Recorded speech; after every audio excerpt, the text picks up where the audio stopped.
What you're about to read will change everything you think you know about Elon Musk, humanity's place in the universe, and the dark forces that have been controlling our world for decades.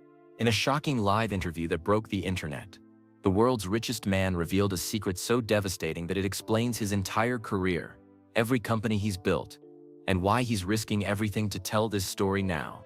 This isn't about Twitter controversies or rocket launches. This isn't about electric cars or Mars colonies.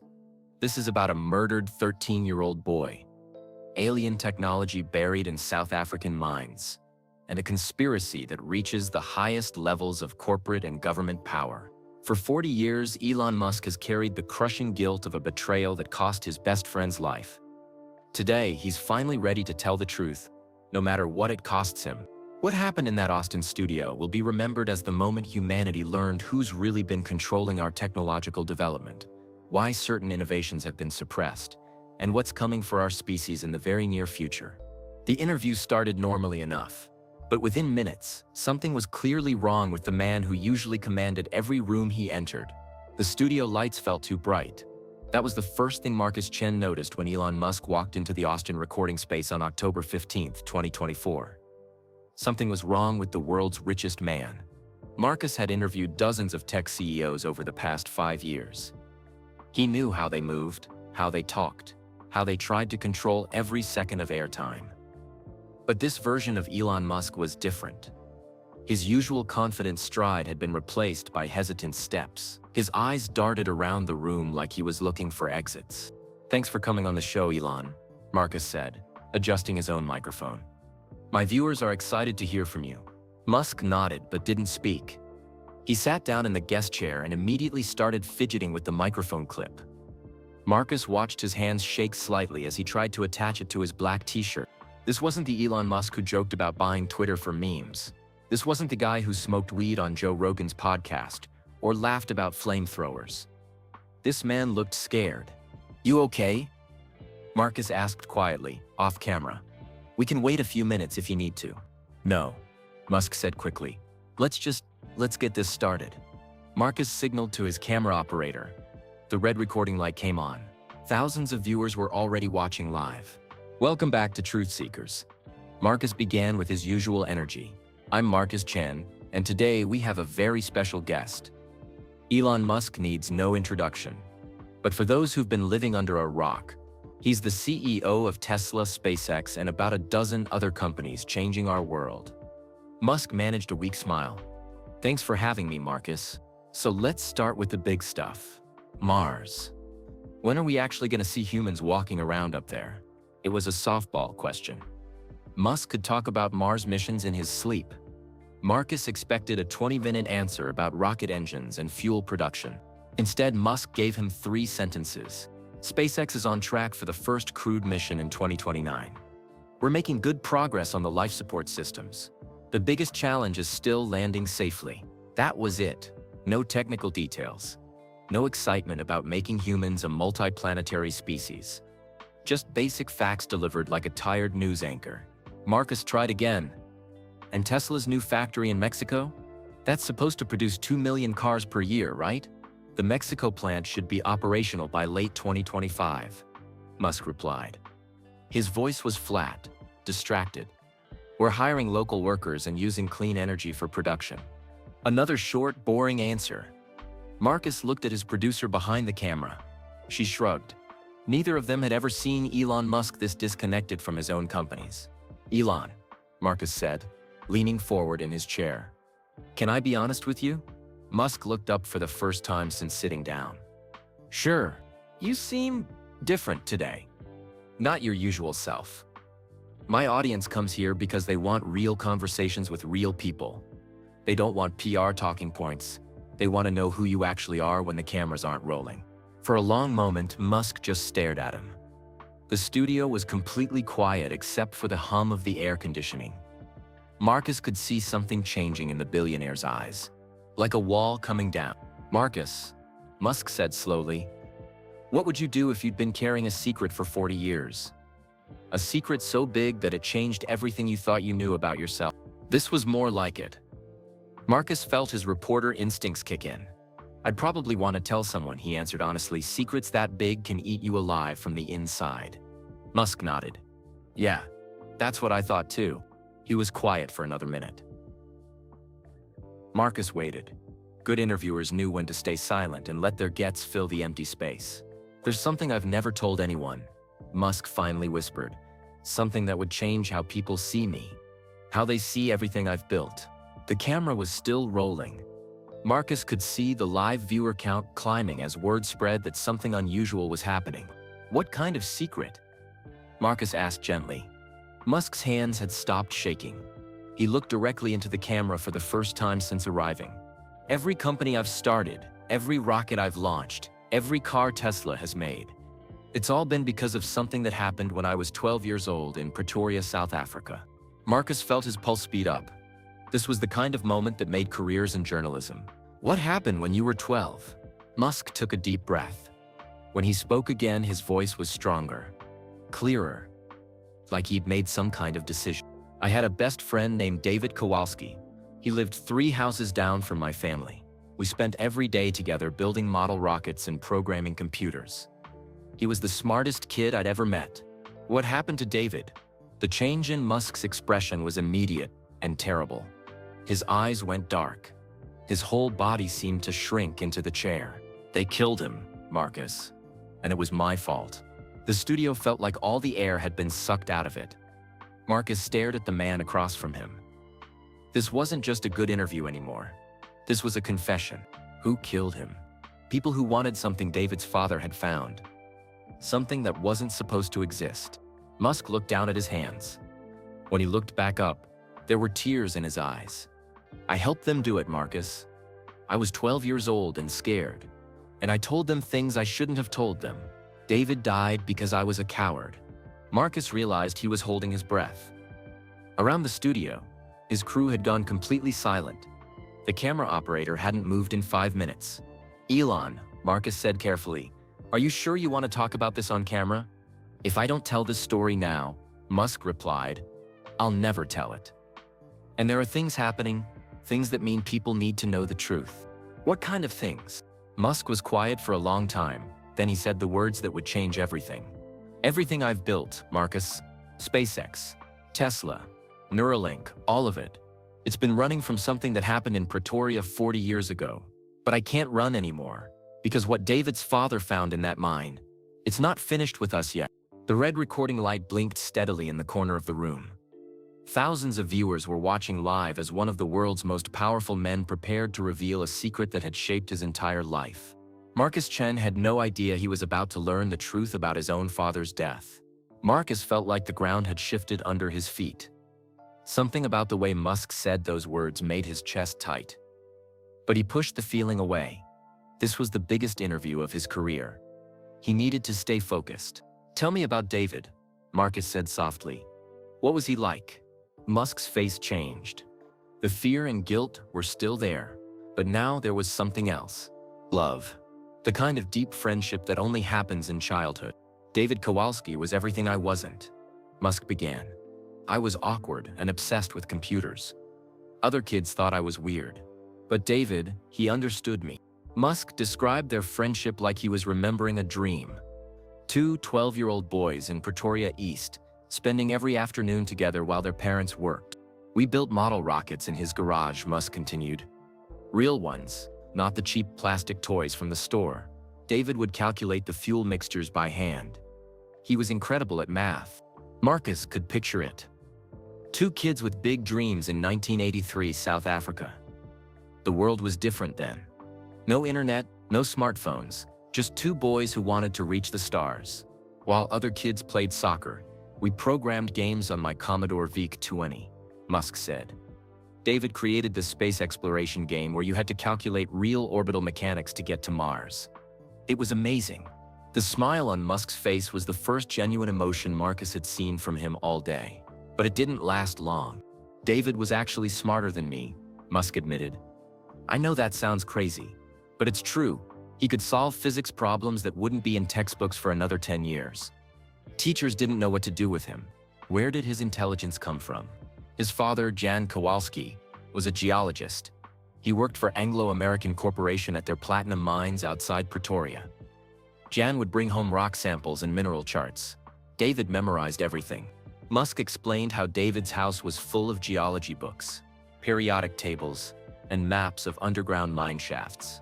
The boys studied them like other kids read comic books. Jan was proud of his son, Musk remembered. He used to say David would become a great scientist someday. Maybe discover new elements or find mineral deposits that could make South Africa rich. But the Kowalski family had bigger dreams than mining. Jan had applied for immigration to Canada. He wanted David to attend university in Toronto and study astrophysics. David was so excited about moving to Canada. Musk said.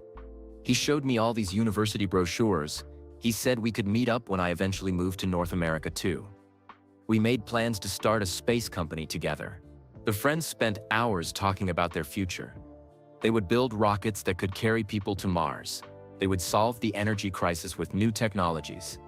They would change the world. Looking back, those conversations were incredibly advanced for 12-year-old kids. Musk reflected. David had ideas about electric propulsion and solar energy that were decades ahead of their time.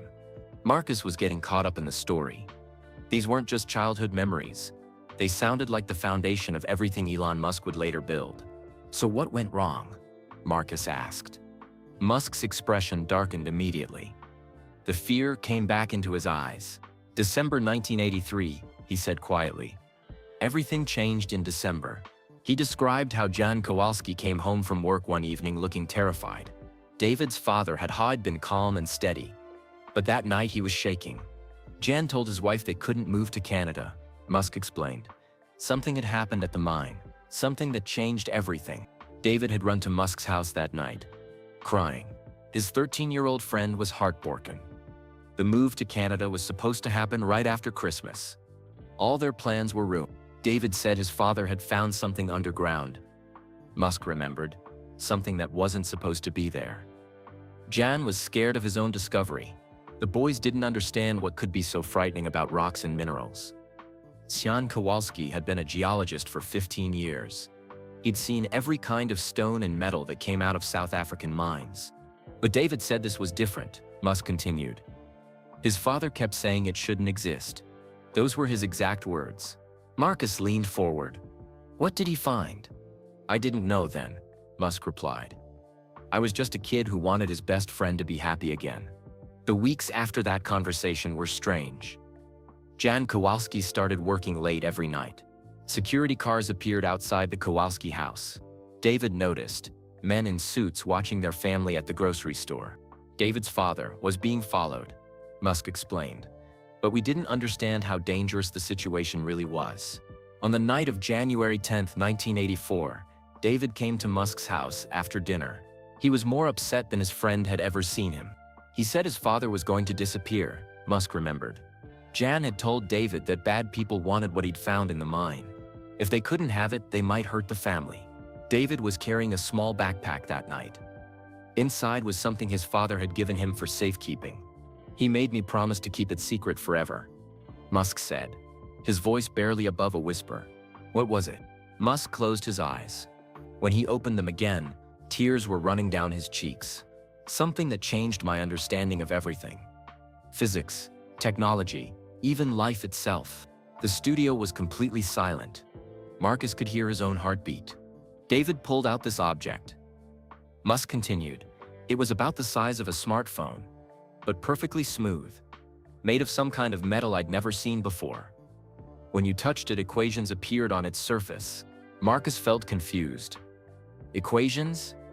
Mathematical formulas, unlike anything in our textbooks, Musk explained. They describe the movement of energy and matter in ways that wouldn't be discovered by mainstream science for decades. The two boys had spent hours that night studying the device. The equations seemed to predict future events. Stock market changes, weather patterns, even personal details about people's lives. One set of formulas showed a massive explosion, Musk remembered. David thought it was predicting an accident at his father's mine. He wanted to warn Jan about it, but when David tried to discuss the device with his father the next morning, Jan Kowalski became terrified. He told his son to hide the object and never speak about it again. Jan said there were people who would kill for what he'd found, Musk explained. He was right. 3 days later, Jan Kowalski's body was found in his car at the bottom of a mine shaft. The official report called it suicide. Depression over work stress, they said. But David knew better, Musk said firmly. His father had been murdered for what he'd discovered underground. Marcus felt sick to his stomach. This wasn't just a story about childhood friendship anymore. This was about murder and conspiracy. What happened to the device? It disappeared the same night Jan died, Musk replied. David thought his father had hidden it somewhere before they killed him. Musk paused, looking directly into the camera. I helped David search for it. Marcus, we broke into places we shouldn't have. We asked questions that got people's attention. The fear in Musk's eyes was intense now. Someone saw us looking for it. And that's when everything went wrong. Marcus realized his hands were shaking now too. Whatever Elon Musk was about to tell him next would change everything. What happened when they saw you? Marcus watched Musk struggle with the question. The billionaire's breathing had become heavy and uneven. Sweat beaded on his forehead despite the cool studio air. I need you to understand something first, Musk said slowly. What David's father found wasn't just unusual. It was impossible. Marcus nodded, encouraging him to continue. Jan Kowalski worked in the deep platinum shafts outside Rustenburg, Musk explained. His team was expanding a tunnel that was already 800 meters underground. They'd been digging for weeks without finding anything special. The story Musk told sounded like science fiction, but his voice carried the weight of absolute truth. On December 3, 1983, Jan's drilling equipment hit something that wasn't rock or metal, something that rang like a bell when they struck it. The mining crew had expected to find a pocket of water or gas. Instead, they discovered a chamber that had been sealed for thousands of years. Inside the chamber were 6 objects, Musk continued, each one about the size of a book, made from a material that looked like liquid silver but felt solid to the touch. Jan Kowalski had been the first person to touch one of the devices. The moment his hand made contact, the surface came alive with moving symbols and equations. The other miners wanted to report it immediately, Musk said. But Jan convinced them to wait. He said they needed to understand what they'd found before telling the company bosses. That decision would cost several people their lives over the next few months. Jan was smart enough to realize these objects were technology, Musk explained. Advanced technology that was far beyond anything humans had created in. The geologist spent 3 weeks secretly studying one of the devices. He took detailed notes, made sketches, and even tried to photograph the equations that appeared on its surface. The mathematics were incredible, Musk remembered. David showed me some of his father's notes. The formulas described energy relationships that our scientists are just beginning to understand today. Marcus felt like he was falling down a rabbit hole. You're saying this was alien technology? I'm saying it was technology that didn't come from any human civilization, Musk replied carefully. Whether it was alien or something else, I don't know. But it definitely wasn't made on Earth. The device that Jan brought home to study with David was the smallest of the 6, about the size of a modern smartphone, but impossibly thin and light. When you held it, the surface would warm up and display equations, Musk described. But these weren't random formulas. They seemed to respond to what you were thinking about. The 2 boys had spent hours experimenting with the device. When David thought about rocket fuel, equations for advanced propulsion appeared. When Musk wondered about computers, formulas for processing systems showed up. It was like the device could read our minds, Musk said. And it was teaching us things that wouldn't be discovered for decades. Marcus struggled to process this information. What kind of things? Efficient battery chemistry, solar energy conversion, even the mathematics behind orbital mechanics that SpaceX uses today. Musk paused, looking directly at Marcus. Everything I've accomplished in my career started with those 3 weeks I spent studying that device with David. But the boys weren't the only ones interested in Jan Kowalski's discovery. Corporate security at Anglo American had noticed the geologist's strange behavior. John was asking too many questions, Musk explained. Requesting access to historical mining records, talking to archaeologists about ancient civilizations in South Africa, the company executives got suspicious. By late December 1983, it was clear that Jan Kowalski was hiding something important. Security teams began following him. His phone was tapped. His home was watched. John knew he was in danger, Musk said.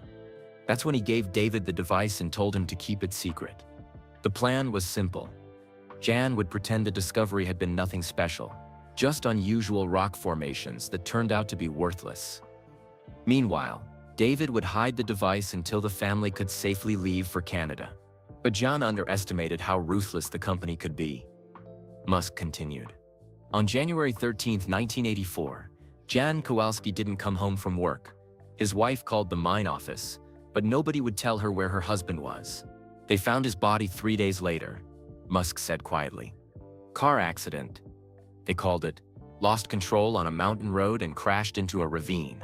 David knew immediately that his father had been murdered. The timing was too convenient.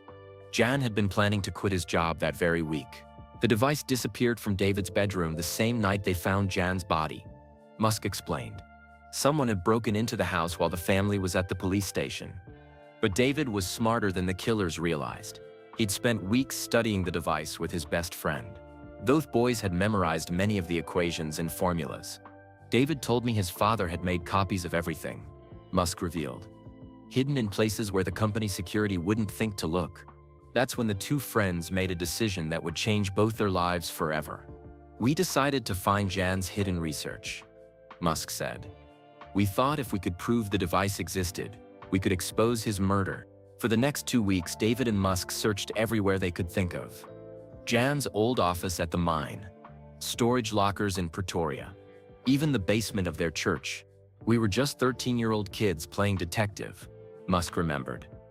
We thought we were being careful. They broke into the Anglo-American offices at night, searching through filing cabinets and computer records. They explored abandoned mine shafts where Jan might have hidden evidence. David was convinced his father had left clues for him to find. Musk explained, coded messages that only his son would understand. The search became an obsession. Every day after school, the boys would bicycle to a new location.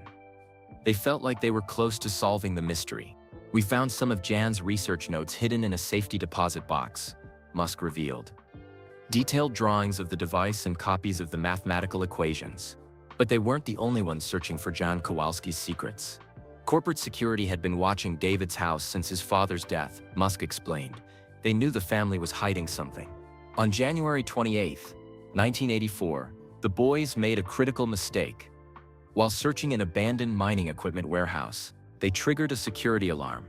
We thought the building was empty, Musk said. But it was a trap. 3 men in business suits were waiting for them when they tried to leave. Professional security agents who worked for Anglo-American Special Projects Division. They knew exactly who we were, Musk remembered. They'd been tracking our search for weeks. The men separated the boys immediately. David was taken to one room, Musk to another. They asked me about David's father, Musk said, his voice shaking. They wanted to know if John had given us anything before he died.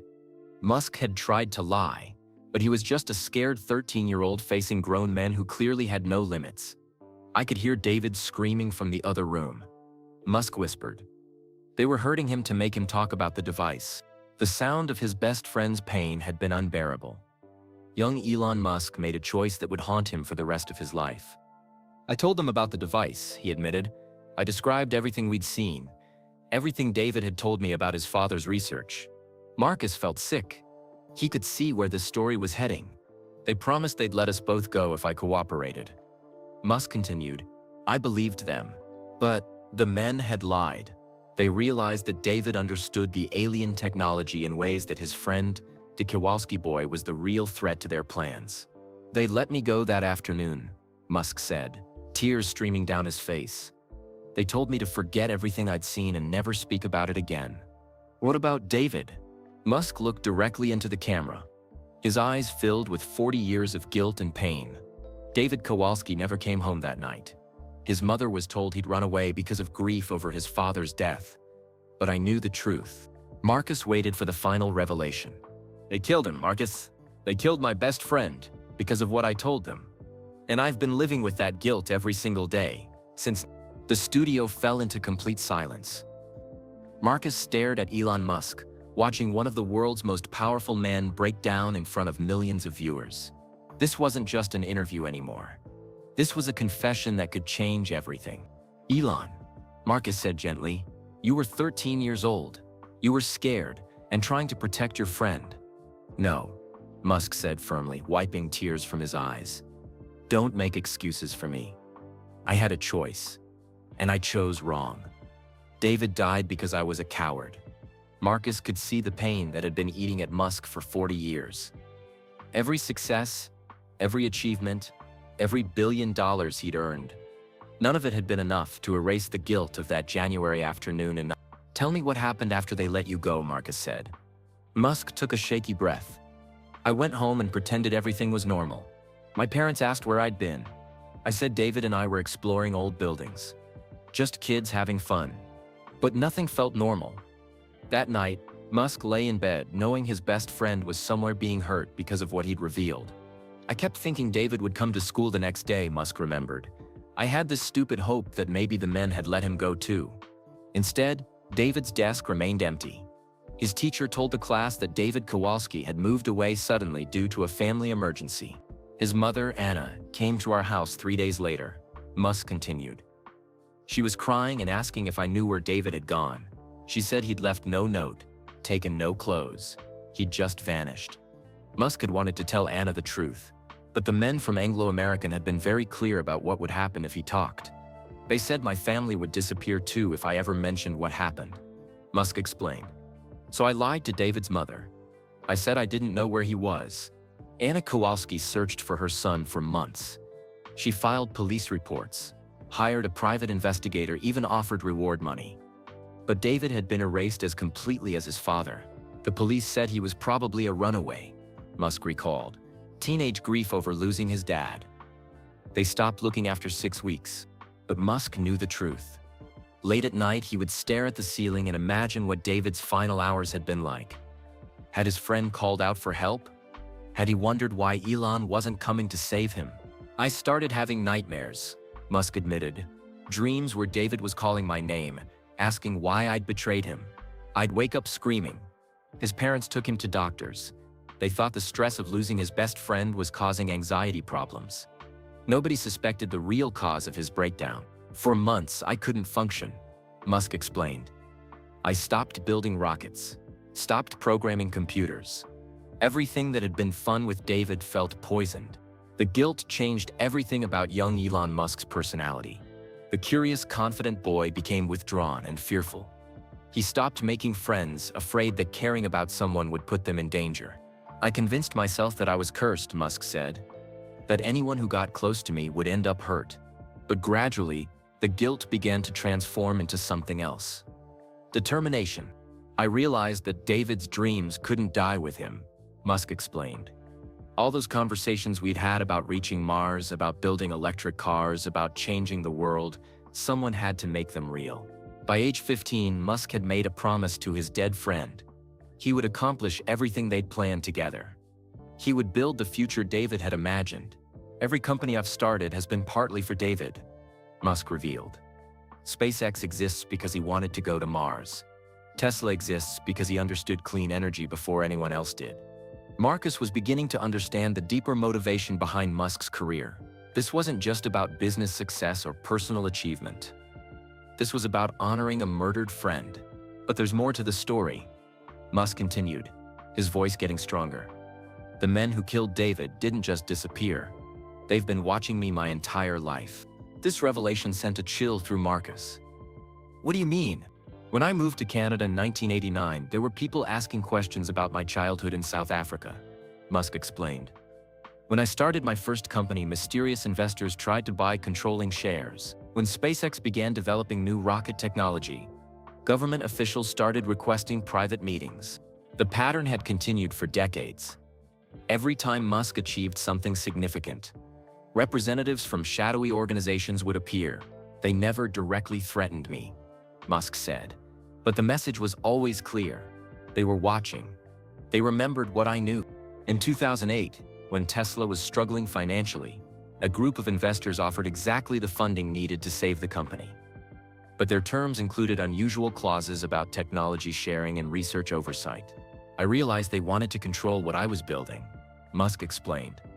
They were afraid I might recreate the alien technology David and I had seen. Musk had refused the investment, nearly bankrupting Tesla in the process. but he'd maintained control of his companies and their innovations. That's when I knew for certain that David's murder was part of something much bigger, Musk said. This wasn't just about one device found in a South African mine. This was about controlling advanced technology that could change human civilization. Marcus felt like he was drowning in conspiracy theories, but Musk's sincerity was undeniable. The fear in his eyes was real. "Who are these people?" Marcus asked. "I spent years trying to figure that out," Musk replied. "Corporate executives, government officials, military contractors, all connected by their interest in suppressing certain technologies. Through Tesla and SpaceX contracts, Musk had gained access to classified databases and military research projects. What he'd downed had terrified him. There are technologies that have existed in secret for decades, Musk revealed. Advanced batteries, efficient solar panels, even rocket propulsion systems that are far beyond what the public knows about.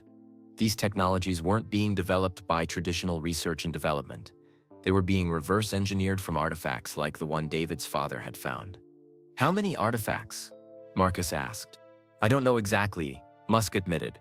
"But I've found evidence of similar discoveries in mines around the world.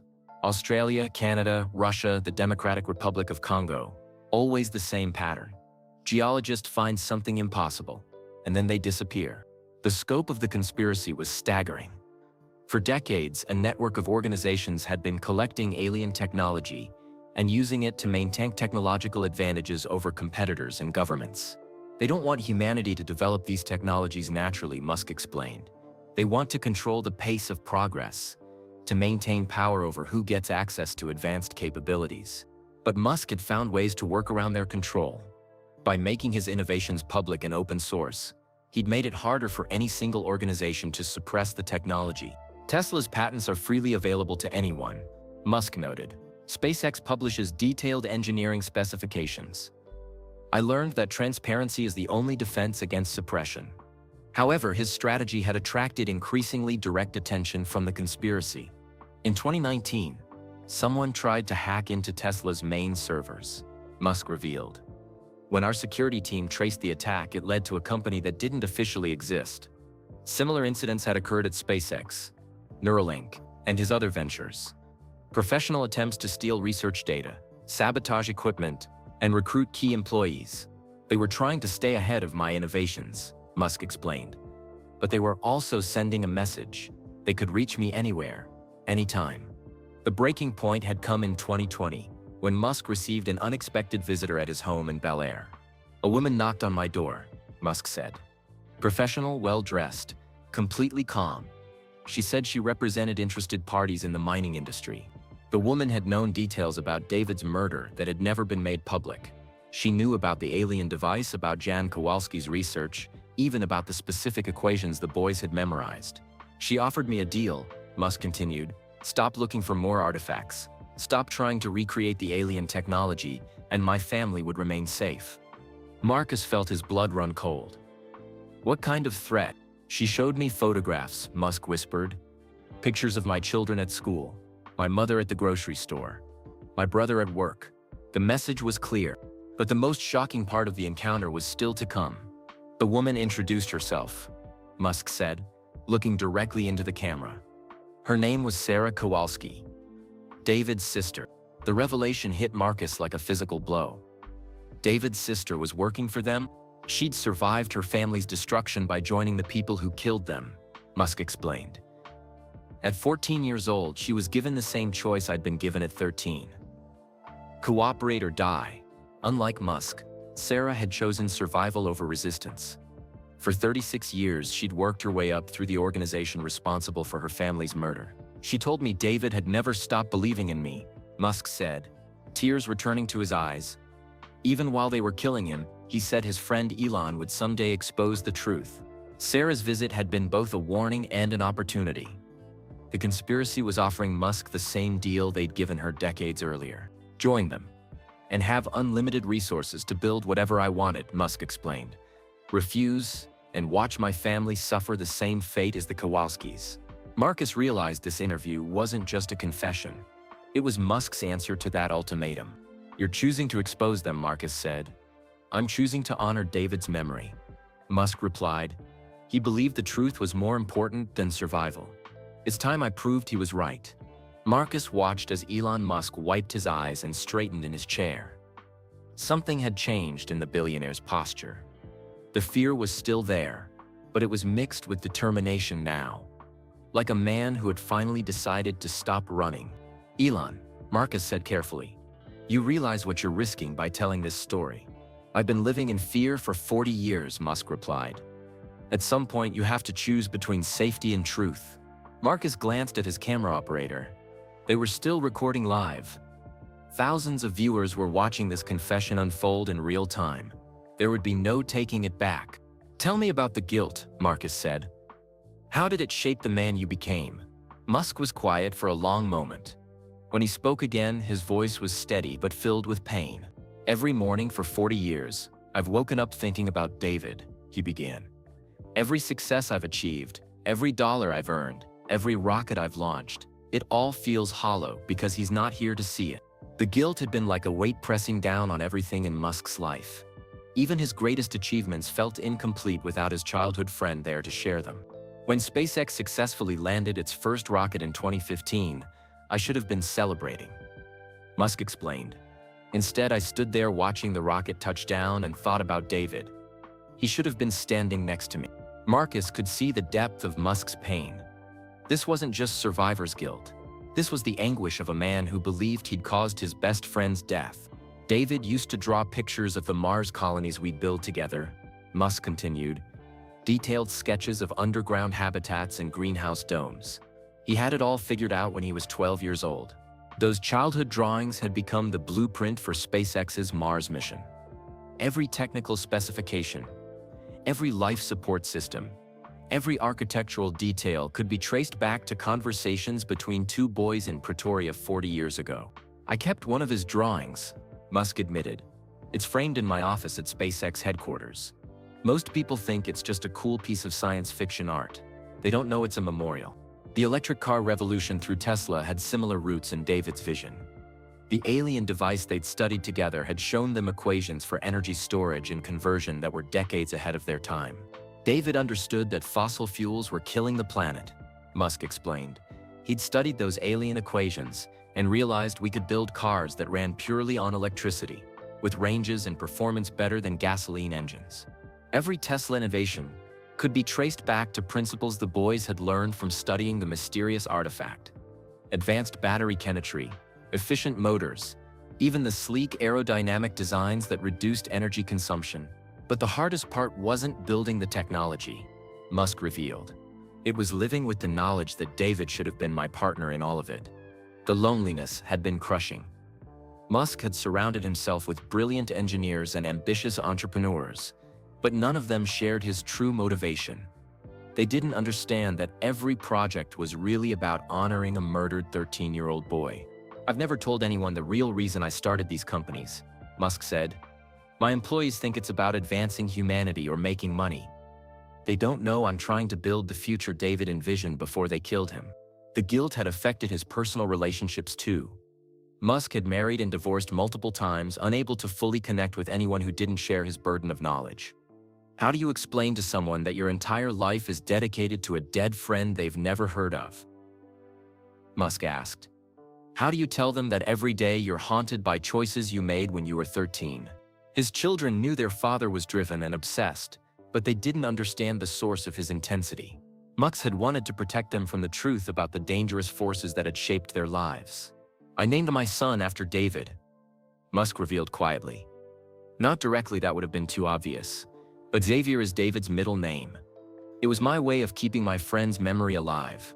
The business world saw Elon Musk as a visionary entrepreneur, but he saw himself as a man trying to atone for an unforgivable betrayal. Every innovative product, every breakthrough technology, every successful launch was an attempt to earn forgiveness from someone who couldn't grant it. "The worst part is not knowing if David would have forgiven me," Musk said, his voice breaking again. "I tell myself he would understand that I was just a scared kid. But I'll never know for sure."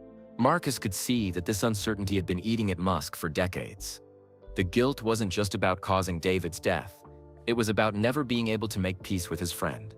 "When did you realize the conspiracy was still watching you?" Marcus asked. It started small, Musk explained. Strange questions during job interviews at companies I applied to. Background checks that went deeper than normal. People asking about my childhood in South Africa. As Musk's career advanced, the surveillance became more obvious. When he co-founded PayPal, mysterious investors tried to buy controlling shares. When he started SpaceX, government officials requested unusual meetings about national security concerns. They weren't trying to stop me, Musk realized. They were trying to control me. Make sure my innovations served their interest instead of threatening their power. The pattern continued with Tesla. When the company was developing its first electric vehicles, competitors seemed to always be one step ahead. New technologies that Tesla was secretly working on would suddenly appear in other companies' products. Someone was stealing our research, Musk explained. But it wasn't normal corporate espionage. These people knew exactly what to look for, like they understood our technology better than we did. That's when Musk began to suspect that the alien technology David's father had found wasn't unique. There had to be other artifacts, other discoveries that had been suppressed and controlled by the same shadowy organizations. I started digging into the history of technological breakthroughs, Musk said. Computers, semiconductors, fiber optics, GPS. A lot of major innovations happened faster than natural research and development should have allowed. Through his company's government contracts, Musk gained access to classified research databases. What he found confirmed his suspicions. There are technologies that have existed in black budget programs for decades, he revealed. Advanced materials, propulsion systems, energy storage solutions, all far beyond what's available to civilian researchers.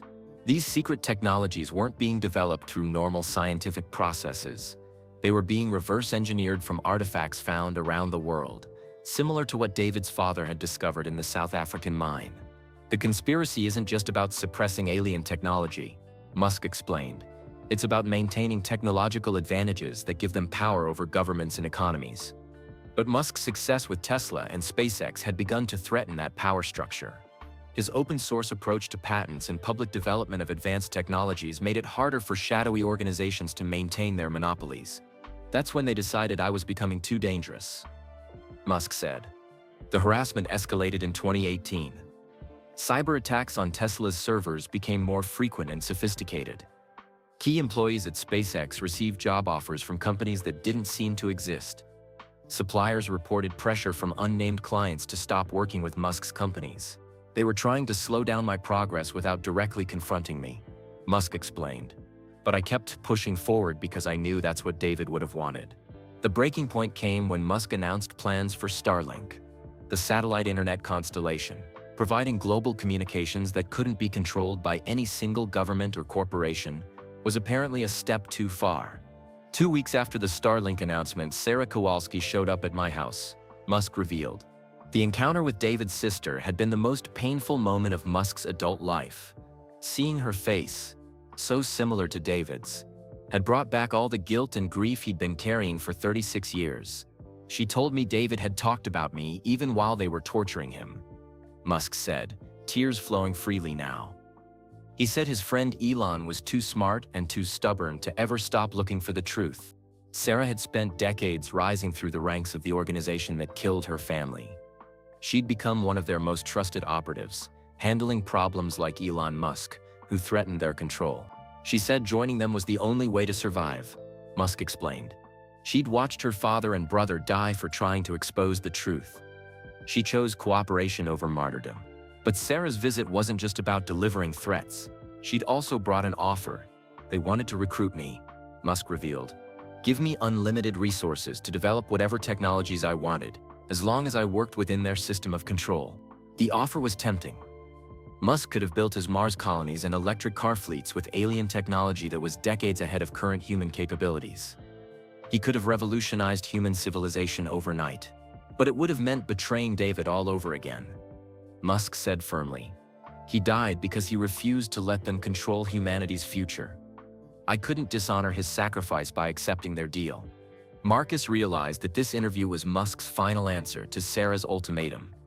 By exposing the conspiracy publicly, he was choosing the same path David had chosen 40 years ago. You're putting your family at risk, Marcus observed. My children deserve to live in a world where the truth isn't controlled by shadow organizations. Musk replied. David died believing that humanity's future was worth any sacrifice. It's time I proved he was right. The studio fell silent again as both men contemplated the magnitude of what was being revealed. This wasn't just about alien technology or corporate conspiracies anymore. This was about the future of human civilization and who would control it. What happens now? Marcus asked. Musk looked directly into the camera, speaking to the millions of people watching around the world. Now we find out if David was right about humanity, he said. If people are ready to handle the truth about what's really been controlling their world for the past 40 years. Marcus felt the weight of history pressing down on the studio. Every word spoken in the last hour would be analyzed and debated for years to come. But he wasn't done yet. There were still pieces missing from this incredible story. Elon, Marcus said, leaning forward. You mentioned finding evidence of similar discoveries around the world. How did you track down this information? Musk's expression grew more serious. When you have contracts with NASA and the Department of Defense, you gain access to databases most people never see. Through SpaceX's military satellite launches and Tesla's government vehicle contracts, Musk had obtained security clearances that opened doors to classified research archives. I started searching for patterns, Musk explained. Mining accidents that were covered up, geologists who disappeared, research projects that were suddenly classified. Once you know what to look for, the trail becomes obvious. What Musk discovered painted a picture of a global conspiracy spanning decades. Similar artifacts had been found in mines across 6 continents, always followed by the same pattern of secrecy and suppression. In 1967, a copper mine in Chile found 3 devices buried 2 kilometers underground. Musk revealed. The lead geologist, Dr. Maria Santos, sent samples to universities for analysis. She died in a car accident 2 weeks later.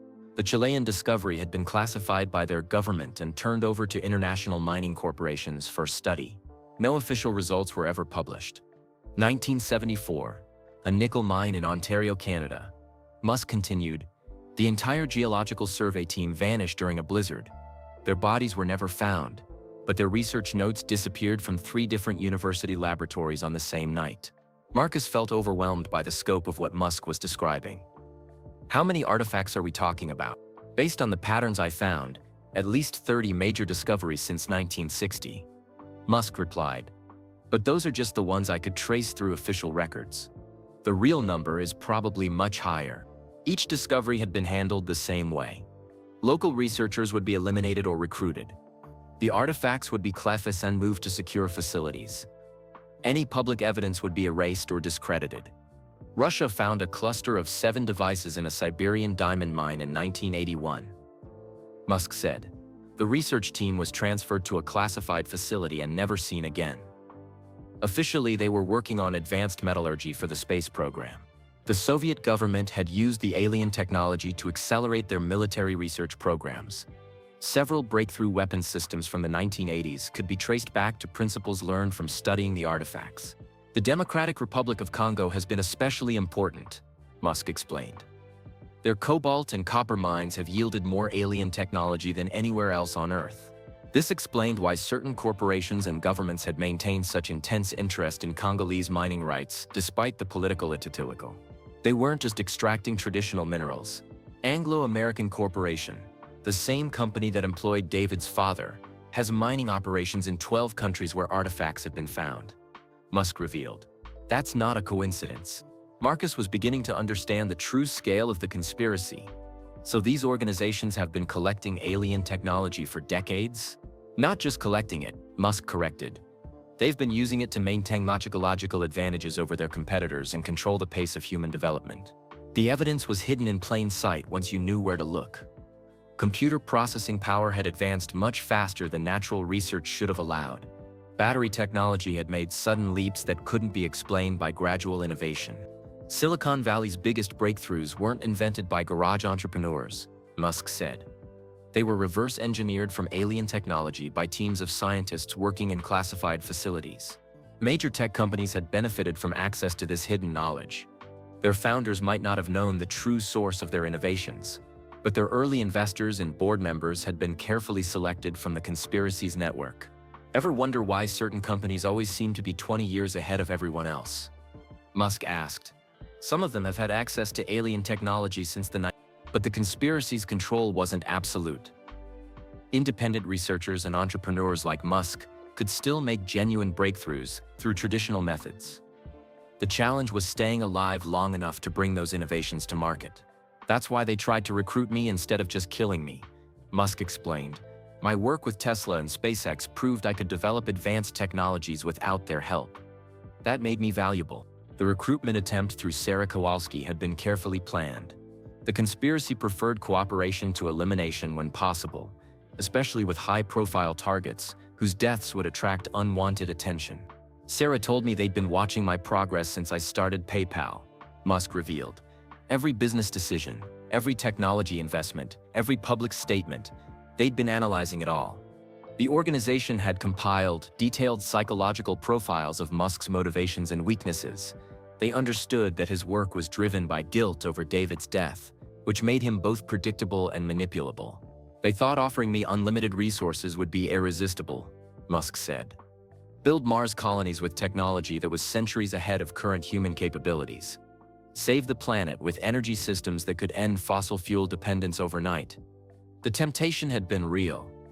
Musk could have accomplished in years what might otherwise take decades of research and development. He could have fulfilled David's dreams faster than either boy had ever imagined possible. But Sarah made a mistake during our meeting, Musk continued. She told me something that changed everything. Marcus waited for the revelation.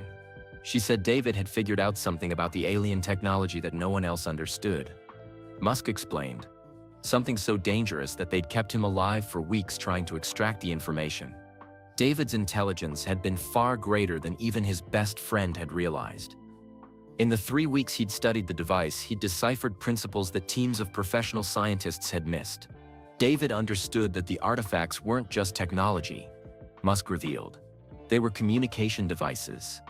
The mathematical equations weren't just showing us advanced physics, they were receiving messages. This discovery had made David too dangerous to live. The conspiracy could control human access to alien technology, but they couldn't control alien communication with humans. Sarah told me David had figured out who was sending the messages, Musk said quietly. And why? The revelation that David had cracked the communication aspect of the alien technology explained why his torture had lasted so long. The conspiracy desperately needed to know what the aliens were trying to tell humanity. What did David discover? Marcus asked. The messages were instructions, Musk replied. Not just random mathematical principles, but specific guidance for human technological development.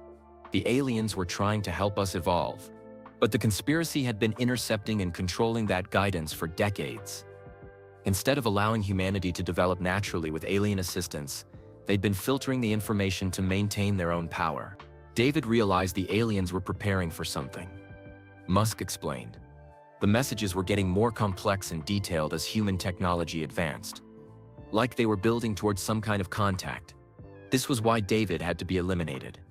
If he'd succeeded in establishing direct communication with the aliens, it would have bypassed the conspiracy's control entirely. Sarah said David's final words were about you, Marcus noted. Musk nodded, his eyes filling with tears again. He told them that his friend Elon would eventually expose the truth. Even while they were killing him, he had faith in me. That faith had been both a blessing and a burden for 40 years. Every time Musk had been tempted to give up or accept the conspiracy's offers, he'd remembered David's belief in him. So I kept digging, Musk said, his voice growing stronger. I used my resources and connections to trace the conspiracy's operations around the world. Through careful investigation, Musk had mapped a network of organizations involved in artifact recovery and suppression. Mining companies, research laboratories, government agencies, and private military contractors, all connected by their shared access to alien technology. The most shocking discovery was how many legitimate businesses and institutions were unknowingly part of the system. Musk explained. Universities researching breakthrough technologies without knowing their funding came from artifact reverse engineering. Tech companies developing products based on principles they thought were human innovations. The conspiracy had been so successful that most participants didn't even know they were involved. They believed they were conducting normal research and development. not building a technological control system based on alien knowledge. But in 2019, I found something that changed everything, Musk said, his voice dropping to almost a whisper. Marcus leaned closer. What did you find? Jan Kowalski's original mining reports from 1983, Musk revealed. Hidden in an Anglo-American archive that I accessed through a Tesla mining contract. The device David and I studied wasn't alone down there. The documents showed that David's father had discovered not just one artifact but an entire chamber filled with alien technology. 6 devices of different sizes and apparent functions, all buried together 800 meters underground. But that wasn't the most important discovery. Musk continued. Jan's geological analysis showed that the chamber was artificial. It had been built, not naturally formed. This meant the aliens hadn't just left random pieces of technology scattered around Earth. They'd created deliberate storage sites, carefully hidden but eventually discoverable by an advancing human civilization. The chamber in South Africa was just one of many, Musk explained. Jan's reports referenced similar geological anomalies in mines across the world. The aliens had been preparing for this moment for thousands of years. Marcus felt like his understanding of human history was being rewritten in real time. What moment? First contact. Musk replied simply. The messages David decoded weren't just guidance for technological development. They were a countdown to direct communication. The implications were staggering. Humanity had been unknowingly guided by alien intelligence for decades, possibly centuries. Every major technological breakthrough might have been part of a carefully orchestrated plan. And the conspiracy has been trying to control that contact. Marcus realized. Exactly, Musk confirmed. They want to be the intermediaries between humanity and alien civilization. To maintain their power by controlling access to both sides of the relationship. But Musk's public revelations were threatening that plan. By exposing the truth about alien technology and the conspiracy's suppression of it, he was forcing humanity to confront its real situation. The aliens have been waiting for us to be ready, Musk explained. Ready for direct contact, ready to join whatever larger community exists out there. The conspiracy has been preventing that readiness to maintain their control. Marcus looked directly at the camera, knowing that millions of people around the world were watching this revelation unfold. So what you're telling us, Marcus said slowly, is that humanity has been living under a form of technological colonialism, controlled by people who've been hoarding alien knowledge for their own benefit. That's exactly what I'm telling you, Musk replied. And it's about to end. Marcus felt the electricity in the air change. Something about Musk's tone had shifted from confession to declaration. The man sitting across from him wasn't just telling a story anymore. He was starting a revolution. What do you mean it's about to end? Marcus asked. Musk pulled out his phone and showed Marcus the screen. It displayed a secure messaging app with dozens of unread notifications. My security team has been monitoring unusual activity since this interview began, Musk explained. Corporate jets landing at private airports around Austin. Black SUVs positioning themselves near the studio. They know what I'm doing. Marcus felt a chill run down his spine. They're coming for us? They're coming for me, Musk corrected. But first, I need to finish the story. There's something about Sarah Kowalski that changes everything you think you know about this conspiracy. The camera was still rolling. Marcus could see the live viewer count had climbed to over 2 million people. Word was spreading across social media that something unprecedented was happening. Tell me about Sarah, Marcus said. Musk's expression became complicated. Anger mixed with sadness and something that looked almost like admiration. Sarah Kowalski didn't just survive her family's destruction, he began. She spent 36 years becoming one of the most powerful people in the organization that killed her father and brother. When Sarah was 14 years old, she'd been given an impossible choice. Join the people who murdered her family, or disappear like David had. She was smarter than they expected, Musk explained. Instead of just agreeing to stay quiet, she convinced them she could be useful. She had her father's intelligence and her brother's understanding of the alien technology. Over the decades, Sarah had proven her value to the conspiracy. She'd helped recover artifacts from mine sites around the world. She'd recruited scientists and eliminated threats. She'd become their most trusted operative for handling difficult situations. By 2020, she was running their entire North American operation, Musk revealed. The woman sent to threaten me wasn't just some middle management agent. She was essentially running the conspiracy's day-to-day operations. But Sarah's visit to Musk's house hadn't been just about delivering ultimatums. She'd also brought information that changed everything about the alien technology situation. She told me the artifacts weren't just receiving messages, Musk said quietly. They were also sending them. This revelation had staggered Musk. For 40 years, he'd assumed the alien devices were one-way communication systems, aliens sending guidance to humans about technological development. Sarah explained that every time someone studied an artifact closely, it recorded information about human progress. Musk continued, "Our scientific capabilities, our social development, our readiness for contact. The aliens had been monitoring humanity's advancement through the devices scattered around the world. Each artifact was both a teacher and a spy, helping humans evolve while reporting back on their progress.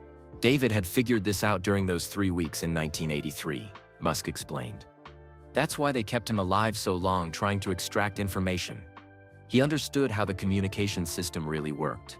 Sarah had revealed details about David's final days that no one else knew. Even while being tortured, David had refused to explain the full scope of what he'd discovered about the alien monitoring system. He knew that if they understood the communication protocol, they could manipulate the messages, Musk said. They could control not just human access to alien technology, but also what the aliens learned about humanity. David's silence during his torture had prevented the conspiracy from gaining complete control over the alien communication system. His sacrifice had preserved humanity's chance for genuine first contact. But Sarah told me something else. Musk continued, his voice dropping to almost a whisper. Something that made me realize the situation was far more complex than I'd understood. Marcus waited, sensing that another major revelation was coming. The conspiracy isn't entirely human, Musk said. The words hung in the air like a physical weight.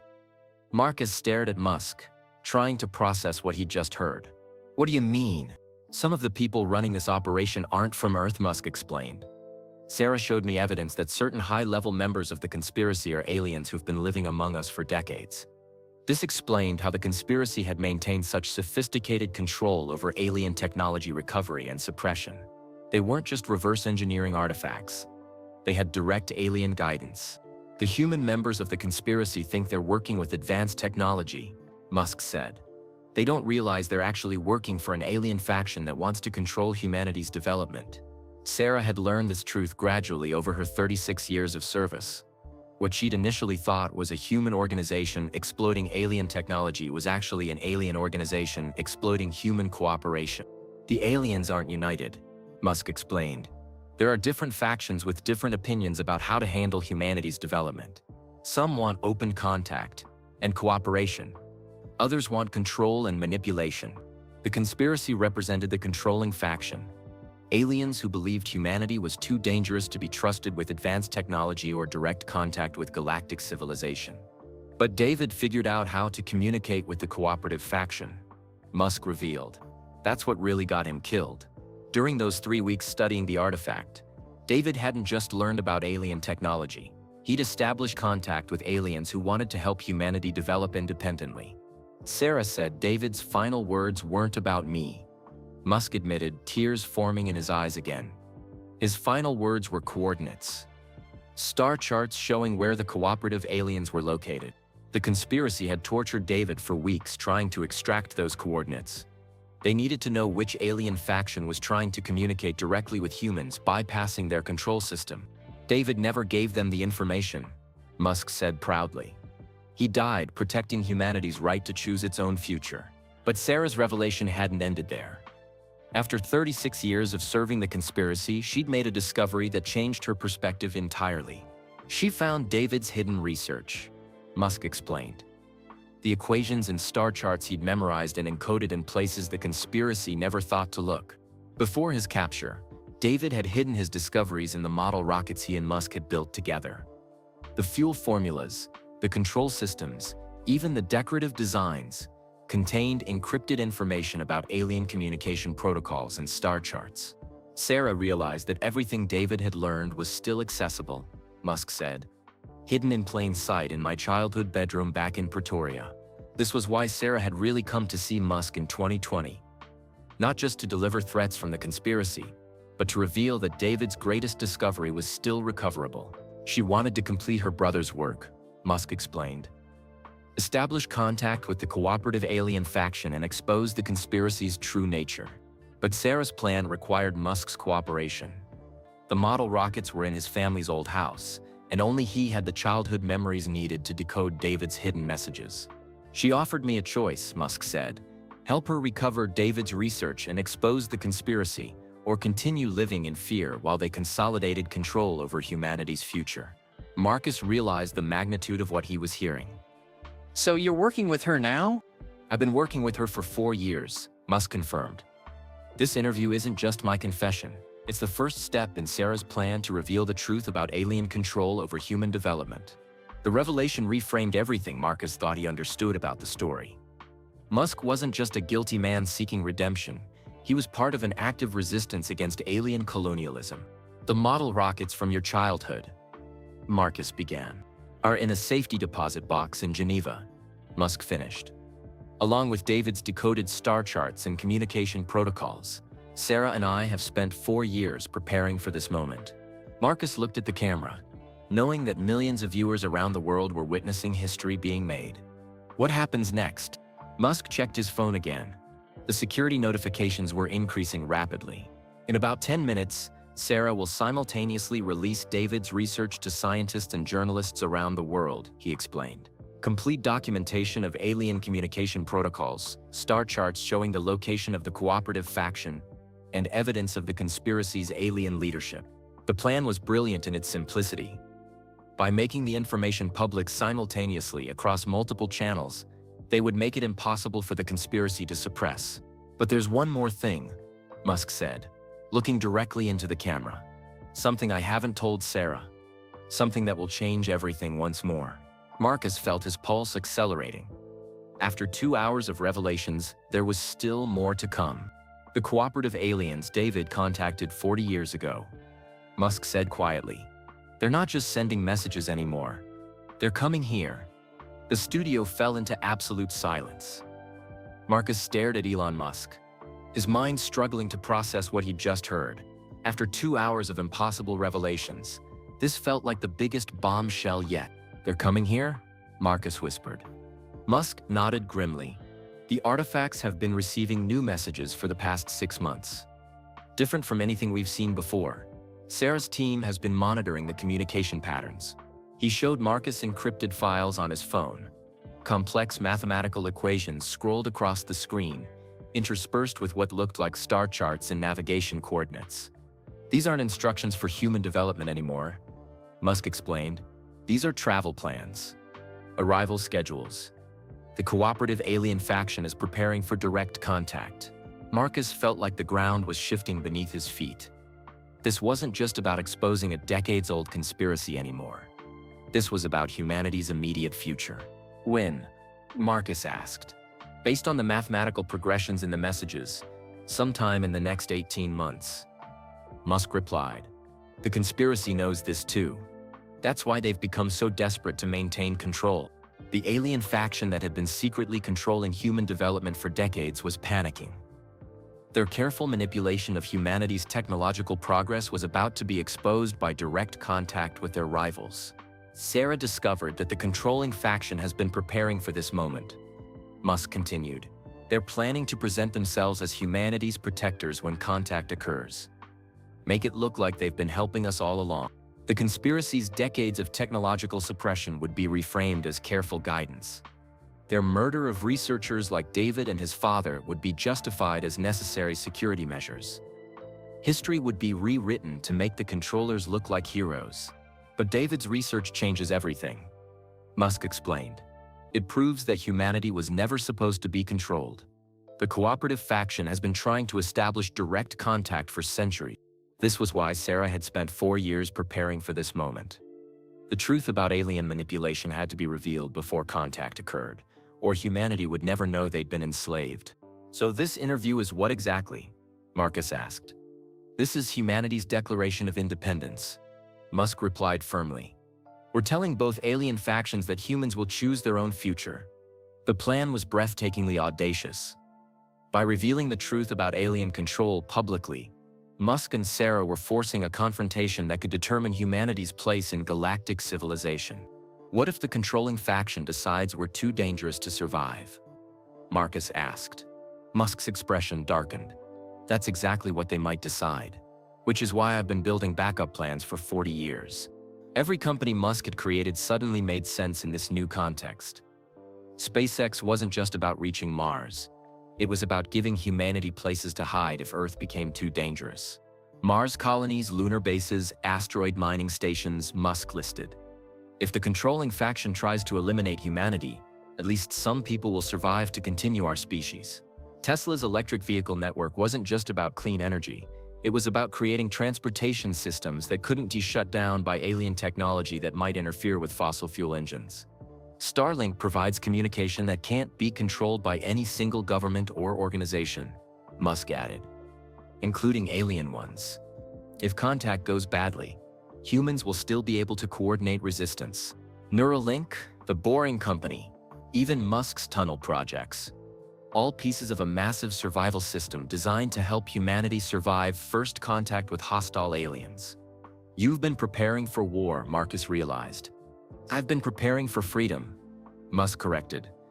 David believed humanity deserved the right to choose its own path among the stars. Everything I've built has been designed to preserve that choice.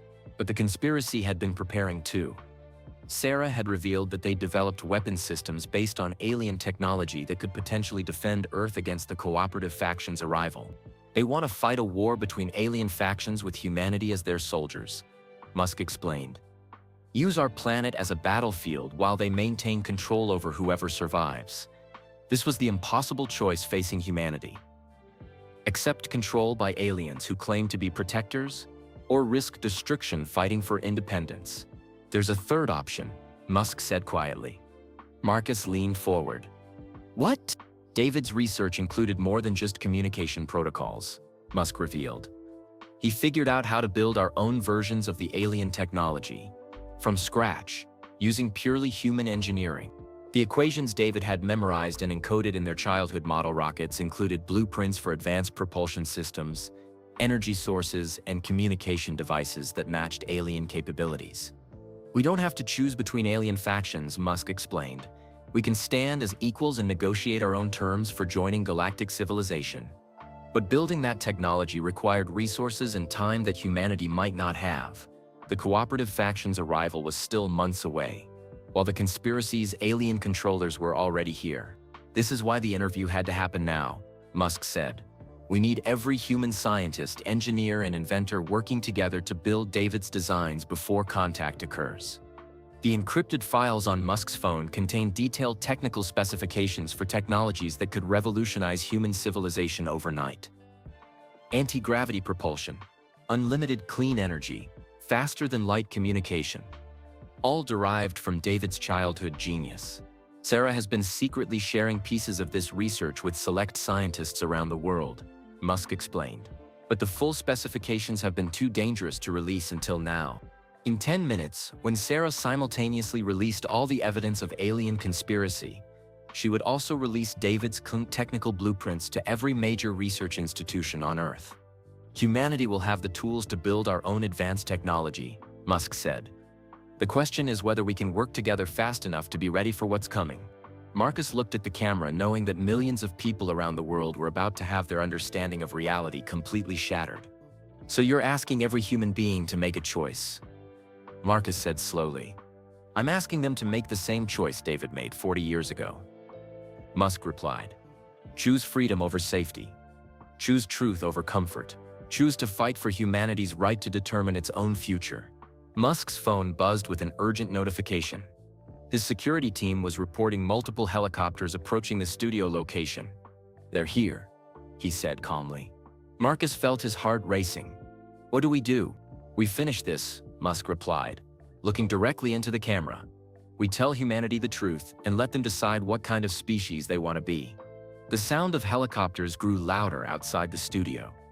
Marcus could hear his production team moving around nervously behind the cameras. Elon, Marcus said urgently. If something happens to you, what should people do? Look for Sarah Kowalski, Musk replied. She'll be broadcasting from a secure location with David's complete research files. Everything humanity needs to know about building our own advanced technology. The studio lights flickered as if responding to some kind of electromagnetic interference. The helicopter sounds were directly overhead now. Tell them David was right, Musk continued, raising his voice over the noise. Tell them humanity deserves to choose its own path among the stars. Tell them the future belongs to those brave enough to fight for it. Marcus realized this might be the last thing Elon Musk ever said publicly. Any final message for the people watching? Marcus asked. Musk looked directly into the camera lens, speaking to every human being who would see this recording. 40 years ago, a 13-year-old boy died protecting humanity's right to freedom.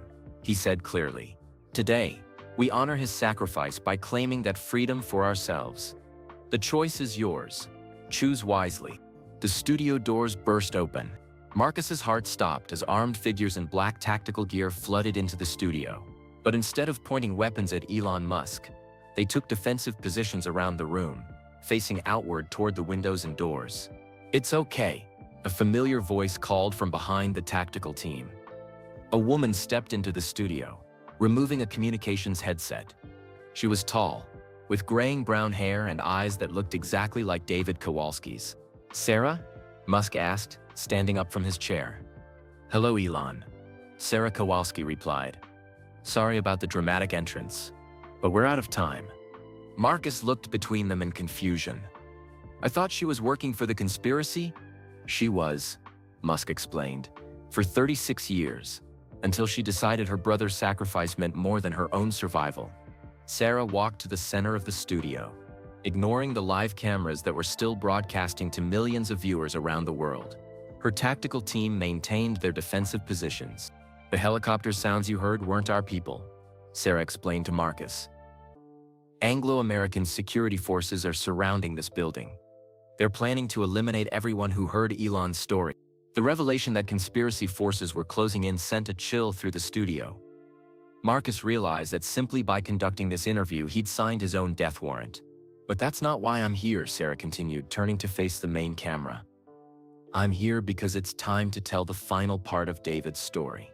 She pulled out a metallic device about the size of a smartphone. It looked exactly like the alien artifact Musk had described from their childhood.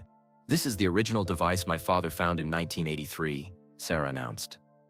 "The one David studied for 3 weeks before they killed him." Marcus stared at the artifact. After 2 hours of hearing about this technology, seeing it in person felt surreal. "For 40 years, I've been waiting for the right moment to reveal what David actually discovered," Sarah said. "Not just alien communication protocols or advanced technology blueprints. Something far more important." She touched the device's surface. Immediately, complex equations began flowing across its metallic exterior, just as Musk had described from his childhood memories.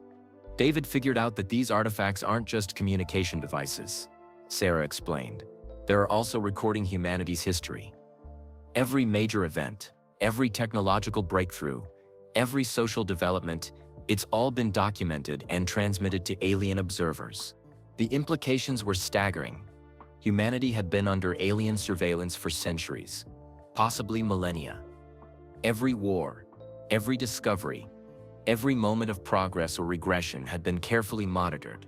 "But the recording shows something the conspiracy doesn't want anyone to know," Sarah continued. "Humanity has been developing faster than any other species the aliens have encountered. We've been solving problems and creating innovations that should have taken us centuries longer to achieve.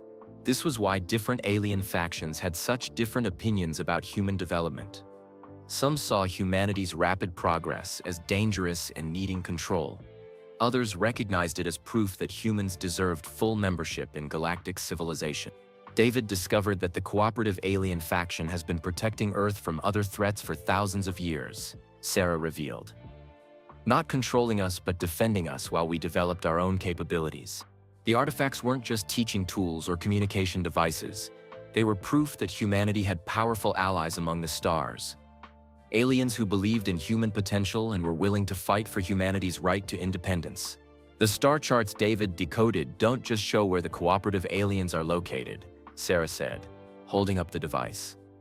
"They show the location of other species that have been trying to contact Earth for centuries." Marcus felt overwhelmed by the scope of these revelations. Humanity wasn't just dealing with two alien factions, they were part of a much larger galactic community that had been kept hidden by the conspiracy. How many other species? Marcus asked. 47 different civilizations have been attempting to establish contact with Earth, Sarah replied. The conspiracy has been blocking all communication and preventing humanity from learning about our place in the galaxy. This explained the conspiracy's desperate attempts to maintain control. They weren't just hiding alien technology, they were hiding the fact that humanity had dozens of potential allies and trading partners among the stars. But there's something else, Sarah said, her voice dropping to almost a whisper. Something David figured out in his final hours, that changes everything we think we know about human origins. She touched the device again, and new equations appeared. These looked different from the others, more complex, with symbols that seemed to shift and move on their own. These equations described the genetic development of intelligent species, Sarah explained. David realized that human DNA contains modifications that don't occur naturally through evolution. The revelation hit Marcus like a physical blow. You're saying humans were genetically modified? Not by the aliens currently involved in Earth's situation. Sarah clarified, by a much older civilization that disappeared millions of years ago. Humanity is their genetic legacy. This was the ultimate secret the conspiracy had been protecting. Not just that aliens existed and were monitoring Earth, but that humans themselves were the product of ancient alien engineering.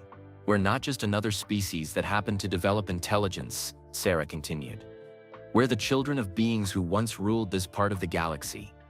That's why our development has been so rapid, and why so many different alien factions are interested in our progress. The ancient civilization that had modified human genetics had built the artifacts as a way to monitor and guide their genetic descendants. The communication system wasn't just alien technology, it was humanity's inheritance. David understood that we don't need to choose between alien factions, Sarah explained. We don't need to accept control or fight for independence. We have the genetic right to claim our place as equals in galactic civilization. But the conspiracy had been suppressing this information to maintain their power over both human and alien politics. By keeping humanity ignorant of their true heritage, they could control relationships with all the species trying to make contact. The cooperative aliens aren't coming to help us, Sarah revealed. They're coming to welcome us home. Marcus looked at the camera, knowing that every word was being broadcast live to millions of people who were having their understanding of human history completely rewritten. What about the controlling faction? Marcus asked.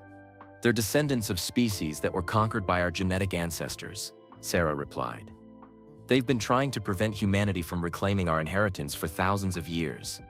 The conspiracy's alien members weren't trying to control humanity out of benevolence or even malice. They were trying to prevent the return of the genetic lineage that had once dominated their own civilizations. So this whole conflict is about ancient history? Marcus asked. This conflict is about the future of the galaxy, Sarah corrected. Our genetic ancestors left Earth as a seed world, a place where their modified humans could develop and eventually rejoin galactic civilization as equals. The artifacts, the advanced technology, even the guidance provided through mathematical equations, all of it had been designed to prepare humanity for this moment of return. But we have to choose, Sarah continued. Accept our genetic heritage and claim our place among the stars, or remain on Earth under the control of species that fear our potential. She looked directly at Musk, who had been listening to these revelations with tears in his eyes. David died protecting humanity's right to make that choice, Sarah said. Now it's time for our species to honor his sacrifice. The sound of helicopters outside was getting louder. Sarah's tactical team was reporting multiple aircraft converging on the studio location. The conspiracy is making their final move, Sarah announced. They're going to try to eliminate everyone who knows the truth before the cooperative aliens arrive. She held up the alien device one more time, its surface now covered with rapidly scrolling equations. But David left us one more gift, she said. The activation codes for humanity's genetic inheritance. Marcus felt like reality was collapsing around him. What does that mean? It means, Sarah replied, that every human being on Earth is about to discover what we're really capable of. Marcus felt like he was standing at the edge of human history. Everything Sarah had just revealed challenged every assumption about humanity's place in the universe. But before he could ask another question, The studio filled with a strange humming sound. The alien device in Sarah's hands was glowing brighter than before. The equations on its surface were moving faster, creating patterns that seemed to pulse with their own rhythm. "It's beginning," Sarah said, her voice filled with wonder and fear. "What's beginning?" Marcus asked, but he could already feel something changing in the air around them. Musk stood up from his chair, his eyes fixed on the glowing device. "David told me this might happen someday. He said the artifacts could activate dormant parts of human DNA." The humming sound grew louder. Through the studio windows, Marcus could see lights appearing in the sky. Not helicopter searchlights. Something else entirely. "The cooperative aliens," Sarah explained. "They're not waiting 18 months anymore. David's activation sequence is calling them here now." Marcus looked at the camera, realizing that millions of people around the world were watching humanity's first moments of true contact with their galactic heritage. "What you're about to see," Marcus said to his viewers, "is either the greatest moment in human history or the end of everything we thought we knew about ourselves." The device in Sarah's hands suddenly projected a holographic display into the air above it. Star charts, genetic sequences, and mathematical formulas filled the space between the cameras, visible to everyone in the studio and everyone watching at home. "These are David's complete findings," Sarah announced. "Everything he discovered about humanity's genetic modifications and our connection to the ancient civilization that created us." The holographic displays showed human DNA side by side with genetic patterns from dozens of other species. But the human sequences contained additional elements that didn't exist in any naturally evolved life form. "Our genetic ancestors didn't just modify humans for intelligence," Sarah explained. "They gave us capabilities that activate under specific conditions. Abilities that most humans never discover because they don't know they exist." Marcus felt a strange tingling sensation in his hands and arms. Looking around the studio, he could see that Musk and the tactical team were experiencing similar sensations. "What's happening to us?" Marcus asked. "The activation sequence is beginning," Sarah replied. "Every human being on Earth is about to experience the awakening of their genetic inheritance." The holographic display showed brain activity patterns that were far more complex than normal human neural function. Regions of the brain that scientists believed were unused were lighting up with incredible activity. Enhanced pattern recognition, accelerated learning, intuitive understanding of complex mathematics and physics. Sarah listed. "These abilities have always been part of human genetic potential. We just never knew how to access them." Marcus could feel his mind working differently. Concepts that had seemed impossible just minutes ago were now making perfect sense. The alien technology, the galactic politics, even the complex mathematics displayed by the device, all of it was becoming clear. David experienced this activation during those 3 weeks he studied the artifact, Sarah continued. That's how a 13-year-old boy was able to understand alien communication protocols and decode star charts that professional scientists couldn't figure out. The lights in the sky outside were getting brighter and closer. Marcus could see that they weren't aircraft at all. They were geometric shapes that seemed to bend space around themselves. "The ships," Musk said quietly. "They're beautiful." Through the studio windows, everyone could see massive crystalline structures descending through Earth's atmosphere. They moved without any invisible propulsion, simply appearing where they wanted to be. "Our genetic ancestors' descendants," Sarah explained, "coming to welcome humanity back into galactic civilization." But the approaching ships weren't the only activity visible outside. Marcus could see military helicopters and aircraft moving to intercept the alien vessels. "The conspiracy is trying to stop first contact," Sarah said grimly. "They're attacking the cooperative aliens to maintain their control over humanity." Explosions lit up the sky as human military forces engaged the descending alien ships. But the crystalline vessels seemed unaffected by the weapons fire. They continued their peaceful descent while defensive energy fields deflected the attacks. "The controlling faction is using human military forces as weapons," Musk realized. "They're trying to start a war between humanity and our genetic allies." Sarah raised the alien device above her head. The holographic displays expanded, filling the entire studio with star charts and genetic sequences. "This is why David died," she announced to the cameras, "to prevent humanity from being used as weapons in an ancient conflict between species." The device projected new information. Detailed records of the conspiracy's alien leadership and their connections to species that had been conquered by humanity's genetic ancestors millions of years ago. The beings controlling the conspiracy aren't trying to protect humanity, Sarah revealed. They're trying to prevent us from reclaiming technologies and territories that belong to our genetic predecessors. Marcus felt his enhanced cognitive abilities processing this information at incredible speed. The political implications were staggering. Humanity wasn't just another developing species, but the genetic heirs to an ancient galactic empire. What happens now? Marcus asked. Now humanity chooses, Sarah replied. Accept our genetic inheritance and join our allies among the stars, or remain prisoners on Earth, under the control of species that fear our potential. The alien ships had settled into positions above major cities around the world.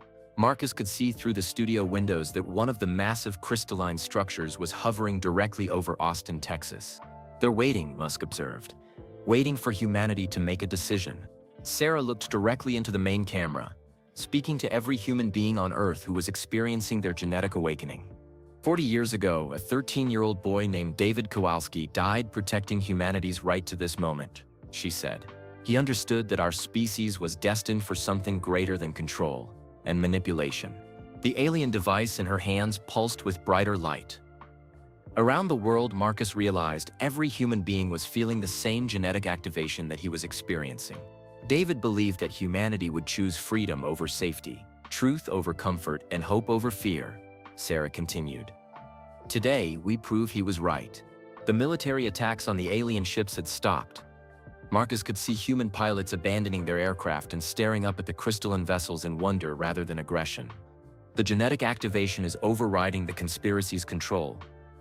Musk realized, humans can't attack their own genetic family once they understand the truth. Sarah smiled for the first time since entering the studio. David planned for this.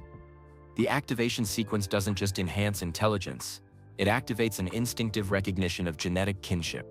Around the world, humans were laying down weapons and looking up at the alien ships with understanding rather than fear.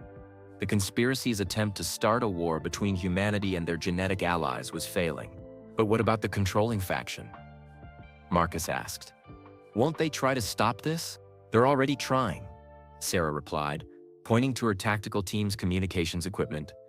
Reports are coming in of corporate and government leaders around the world attempting to maintain martial law and suppress information about the genetic activation. But their efforts were failing. Humans experiencing their genetic awakening could instinctively recognize truth from deception. The conspiracy's lies and manipulations were becoming obvious to everyone affected by the activation. David's final gift to humanity, Sarah said, tears in her eyes. The ability to see through 40 years of control and manipulation. The crystalline ship hovering over Austin began projecting its own holographic displays. Star charts showing trade routes between dozens of civilizations. Technological specifications for clean energy and faster-than-light travel, cultural exchanges, and diplomatic protocols for joining galactic society. They're showing us what we've been missing, Musk said in wonder. Decades of technological and social development that the conspiracy kept from us. Marcus looked at the camera one final time, knowing that human civilization would never be the same after this moment. For anyone watching this broadcast, he said, you're witnessing the end of humanity's childhood and the beginning of our true place in the galaxy. Sarah held the alien device high above her head. Its light filled the entire studio, and Marcus could feel the genetic activation reaching its peak. David Kowalski, Sarah announced to the world, this is for you. Humanity chooses freedom. The alien ships around the world responded with brilliant displays of light and color.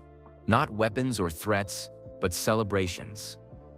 Welcome ceremonies for a species that had finally claimed its genetic birthright. Through the studio windows, Marcus could see humans emerging from buildings around Austin. Not running in fear from the alien ship overhead, but walking toward it with recognition and joy. The future David envisioned, Musk said quietly. Humans and aliens working together to explore the galaxy and protect younger civilizations. Sarah smiled through her tears. He would have loved this moment. As the interview ended and the genetic activation of humanity reached completion around the world, Marcus realized that David Kowalski's sacrifice had not been in vain. A 13-year-old boy's refusal to betray humanity's future had ultimately given his species the tools they needed to claim their place among the stars. The truth was finally free. And that was the end of Elon Musk's most shocking confession. The truth about David Kowalski, alien technology, and humanity's genetic awakening that changed everything we thought we knew about our place in the universe. I'm curious, where are you watching this from? Drop a comment below and let me know what country or city you're in. It's amazing to think that people all over the world are discovering this incredible revelation together. If this video opened your eyes to something you never imagined possible, please hit that like button. It really helps more people discover these mind-blowing revelations.